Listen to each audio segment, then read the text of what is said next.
Martiello, and this is the 2-Minute Drill. I'm here with Chris Thompson, music teacher here at North Penn. Chris, you want to tell us a little bit about your role here at North Penn and the many hats that you wear? Absolutely.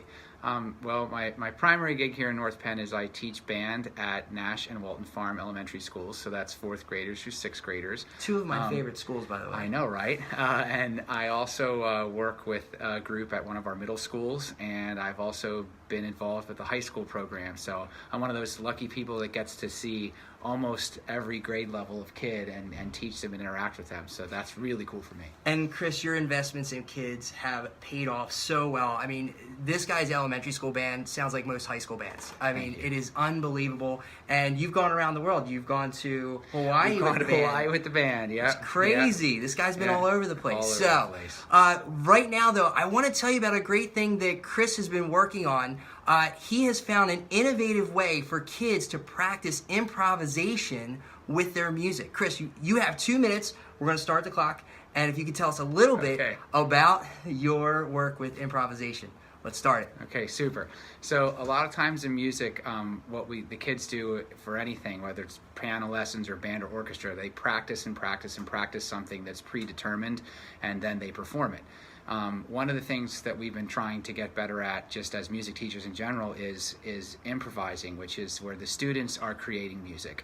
And that sort of opens up a whole Pandora's box, because you don't just want to like go, boop, boop, boop, boop, boop, okay, I made music. Well, what do we want it to be about, and what are the parameters? So what we talked about and we focused on with my students was we had a jazz band this year, and we focused on the students improvising to jazz music. So they had to improvise in a certain style, and when the students improvise in a jazz setting, or any musician improvises in a jazz setting, there's usually a rhythm section playing. So there's a drum set player, there's someone playing bass and piano and guitar, and they're providing the backgrounds while a student creates a song over top of that.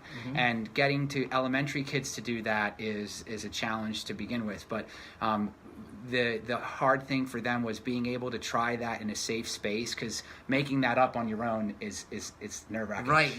So what we did was So we created this Google Classroom thing, and it was my first experience with it.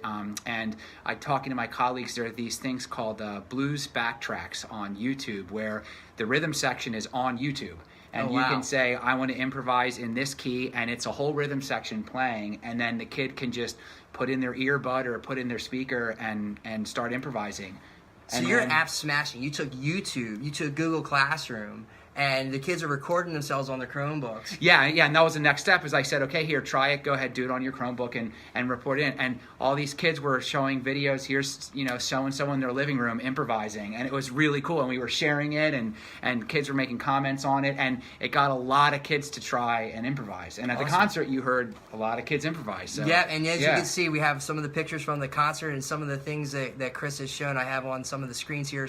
But I got to tell you, Chris, that was an awesome experience. And I love your idea about how you've innovated music and utilized technology, because many music teachers have a hard time figuring out, how do I get kids to utilize the technology and share their work, and you're spot on with it. Yeah, it worked out great. Awesome. Well, congratulations on the spring and thanks concert. for your help with all this. Gosh. It's been good having you to bounce ideas off of. It's awesome. So, all right. So, ladies and gentlemen, I'm looking at all my music teachers out there. How are you utilizing technology to help your kids share their musical talents and learn how to practice using technology? We'd love to hear your responses. Take care.